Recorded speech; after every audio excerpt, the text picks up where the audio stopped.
सोचिए अगर माँ और गर्भ में पल रहे शिशु के बीच एक अदृश्य लाइफलाइन हो जो उसे हर पल जिंदा रखे। जी हाँ, हम बात कर रहे हैं प्लेसेंटा की। एक ऐसा अद्भुत अंग जो माँ और भ्रूण को जोड़कर उसे पोषण, ऑक्सीजन और सुरक्षा देता है।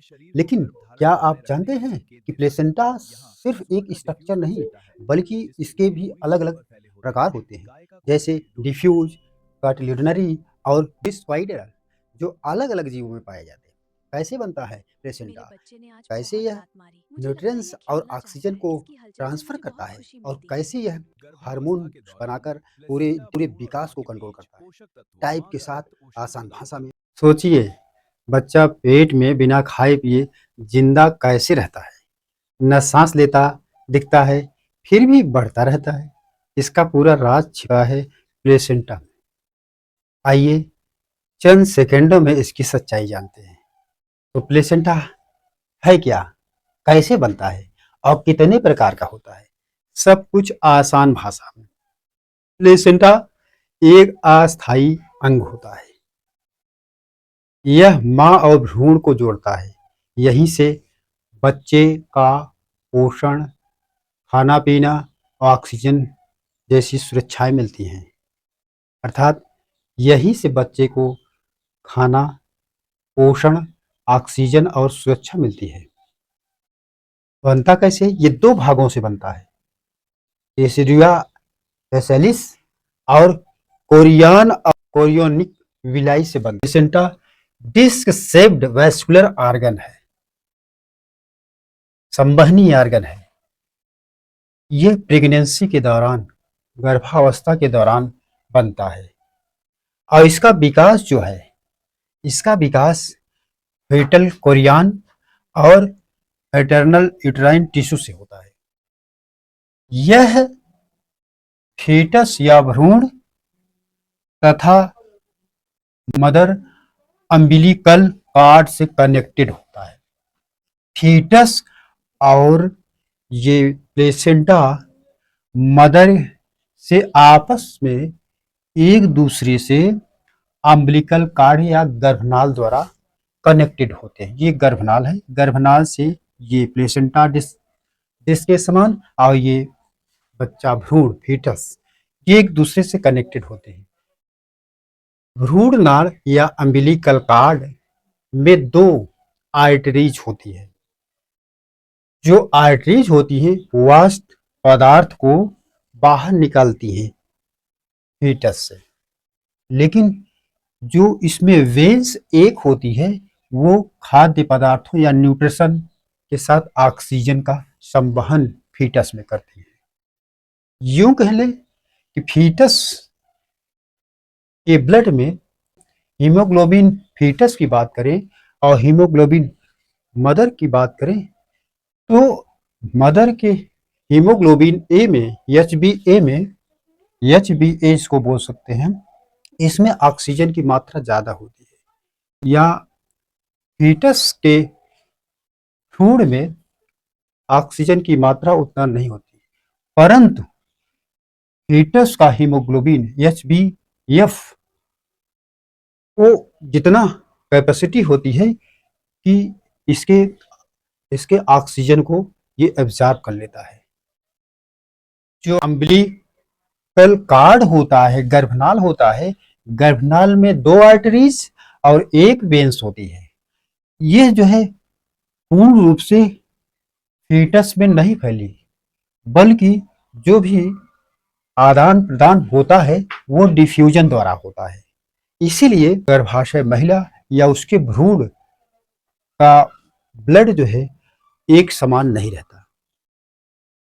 तो ये फीटस की जो संरचना है, फीटस में हम देख रहे हैं कि फीटस से लगा अम्बिलिकार्ड या गर्भनाल, और गर्भनाल से निकली हुई जो संरचनाएं होती हैं आर्टरीज और वेन्स की, तो यहाँ पर हम देखते हैं कि ब्लड कार्ट भी दिखाई पड़ता है।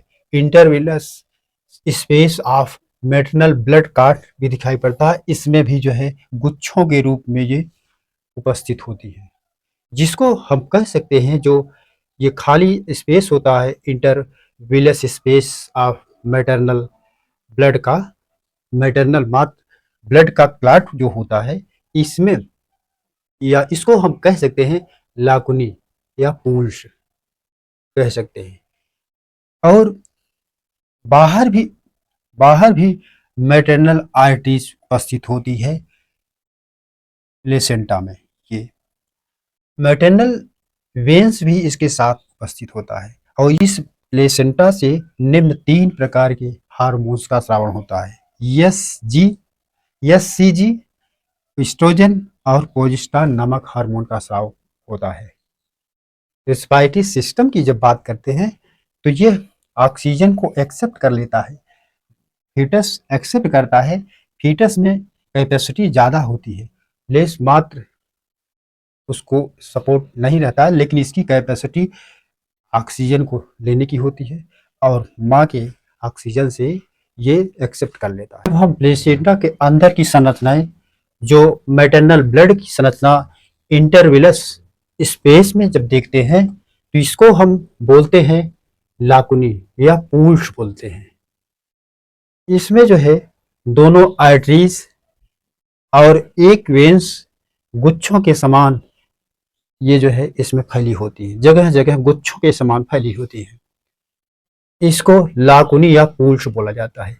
और ये दोनों आर्टरीज बाहर भी, इसके बाहर भी जो वेन्स होती है, मैटरनल वेन्स इसके चारों तरफ पाई जाती है, जो ये जो है डीऑक्सीजनेटेड ब्लड को सप्लाई करती है।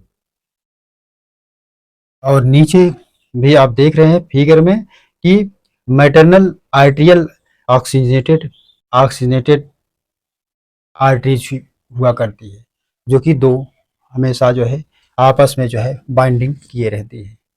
और वन वन वन वेन्स जो है फीटल को ऑक्सीजन और ब्लड मुहैया कराती है, और 2 अम्बिलिकल आर्टरीज ये डीऑक्सीजनेटेड फीटल ब्लड को निकालती है। प्लेसेंटा का एक मुख्य कार्य होता है कि जो ये प्लेसेंटा डिस्क के आकार की संरचना होती है, ये निम्न 3 हार्मोन का स्राव करती है। ये 3 हार्मोन्स कौन सी होती हैं? प्लेसेंटा का कार्य गंदे पदार्थ का बाहर निकालना है, और ये कार्य किसके थ्रू होता है? दोनों आर्टरीज के माध्यम से होता है। और ऑक्सीजन देना और CO2 का हटाना, ऑक्सीजन देती है, रिस कर जाता है इसके शरीर में, डिफ्यूज होकर के फीटस के शरीर में जाता है, और CO2 को हटा देती है। CO2 को जो 2 आर्टरियां होती हैं वो हटाने का काम करती है। और हार्मोन्स, ये 3 हार्मोन्स बनाती हैं, और माँ और बच्चों के खून को सीधे मिलने से ये रोकता है, रोक देता है, सीधे नहीं मिल पाते। अर्थात गर्भाशय महिलाओं में जो भी गर्भ में भ्रूण होता है उसका उसका और माँ के साथ जो है ब्लड का कनेक्शन नहीं होता, केवल डिफ्यूजन का कनेक्शन होता है। अन्यथा ये एक सुरक्षा कवच के रूप में उपस्थित होता है। कौन सा? ये प्लेसेंटा। प्लेसेंटा के जो संरचनाएं होती हैं, कोरियन का स्तर होता है और एमनियन होता है, और अम्बिलिकल कार्ड इसमें सम्मिलित होती हैं, और कोरियनिक विलियाई इसमें दबी हुई उपस्थित पाई जाती है। तो अम्बिलिकल कार्ड से बच्चा प्लेसेंटा से जुड़ा रहता है, अर्थात ये लाइफ लाइन का काम करता है। प्लेसेंटा 2 प्रकार के होते हैं। फोइटल मेम्ब्रेन के आधार पर बांटा गया है, विलाई डिस्ट्रीब्यूशन या शेप के आधार पर प्लेसेंटा को बांटा गया है। फोइटल मेम्ब्रेन के आधार पर हम प्लेसेंटा को निम्न 3 भागों में बांटते हैं। पहला है याक सैक प्लेसेंटा, दूसरा है कोरियनिक प्लेसेंटा, और तीसरा है कोरियो एलेंटोइक प्लेसेंटा। तो याक सैक प्लेसेंटा सबसे प्रिमिटिव प्लेसेंटा होता है, प्राथमिक प्लेसेंटा होता है। यह कंगारू या ओपेसम में पाया जाता है। जो कोरियनिक प्लेसेंटा होता है, यह प्लेसेंटा कोरियनिक झिल्ली से, कोरियनिक मेम्ब्रेन से बनता है। यह मनुष्य तथा कपियों में पाया जाता है। मनुष्य तथा कपियों में। और तीसरा प्लेसेंटा होता है कोरियो एलेंटॉइक प्लेसेंटा, जो कि यह मनुष्य में पाया जाता है। तो इस प्रकार से फर्टल मेम्ब्रेन के आधार पर प्लेसेंटा को हम 3 भागों में बांटते हैं। उसी प्रकार से यदि हम तो वो शेप और विलाई डिस्ट्रीब्यूशन के आधार पर हम कर रहे हैं। हमने पहले में 3 प्रकार की प्लेसेंटा को डिवाइड किया, जिसमें फेटल मेम्ब्रेन के आधार पर किया, जिसमें याक सैक प्लेसेंटा और कोरियोनिक प्लेसेंटा तथा कोरियो एलेंटॉइक प्लेसेंटा का जिक्र किया। अब हम शेप और उनके आकार और विलाई के आधार पर, विलाई डिस्ट्रीब्यूशन के आधार पर हम बांट रहे हैं। तो इस प्रकार की प्लेसेंटा को हम 4 प्रकार के पाते हैं। पहला है डिफ्यूज टाइप के, डिफ्यूज प्लेसेंटा, डिफ्यूज प्लेसेंटा। तो जो डिफ्यूज प्लेसेंटा होता है, यहाँ पर डिफ्यूज प्लेसेंटा में विलाई पूरे सरफेस पर फैले होते हैं। विलाई जो होते हैं, विलाई या रसांकुर अंगुली नुमा संरचनाएं, विलाई पूरे सरफेस पर फैले होते हैं।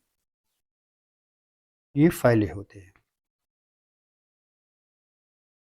और ये घोड़ा तथा सुअर अर्थात हॉर्स या पिग में पाया जाता है। दूसरे प्रकार के जो प्लेसेंटा हैं वे कार्टिलिडेनरी प्लेसेंटा, कार्टिलिडेनरी प्लेसेंटा, कार्टिलिडेनरी प्लेसेंटा ये विलाई, इसमें जो है विलाई विलाई के आधार पर बांटे ही हैं। इसमें विलाई छोटे छोटे ग्रुप में हुआ करते हैं।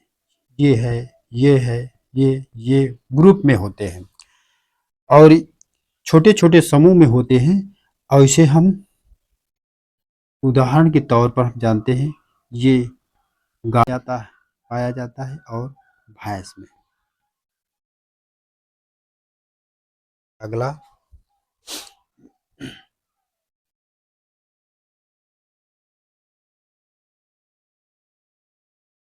क्विलाई डिस्ट्रीब्यूशन के आधार पर क्विलाई मतलब पूरे सरफेस पे रहते हैं, तो डिफ्यूज टाइप के जो है प्लेसेंटा हो सकते हैं। और यही विलाई जो अंगुली नुमा संरचनाएं होती हैं, यदि गुच्छों में, ग्रुप में, छोटे छोटे समूह में हो, इसे हम कार्टिलिडरी प्लेसेंटा कहते हैं। यदि अगले पॉइंट में हम जोनरी प्लेसेंटा की बात करें, तो जोनरी प्लेसेंटा जो है बेल्ट या बांड के समान पाई जाती है। बेल्ट या बांड के रूप में पाई जाती हैं। इसमें उदाहरण आता है कुत्ता या बिल्ली। चौथा जब देखते हैं तो विलाई डिस्क के समान संरचनाएं, विलाई डिस्क, हम कह सकते हैं कि विलाई डिस्क टाइप के प्लेसेंटा, तो विलाई डिस्क के टाइप के प्लेसेंटा जो है ये मनुष्य तथा बंदर में होते हैं। जब हम ऑल ओवर पॉइंट की बात प्लेसेंटा के आधार पर करते हैं, तो इसमें हम ये पाते हैं कि फाइनली हम प्लेसेंटा ही माँ और बच्चे के बीच लाइफ लाइन है। इसी से बच्चा जीवित और स्वस्थ रहता है। अर्थात जो ये प्लेसेंटा है, प्लेसेंटा ओनली ड्यूरिंग प्रेगनेंसी इस समय जो है बनता है। तो यह टॉपिक बोर्ड, नीट और अदर एग्जाम्स के लिए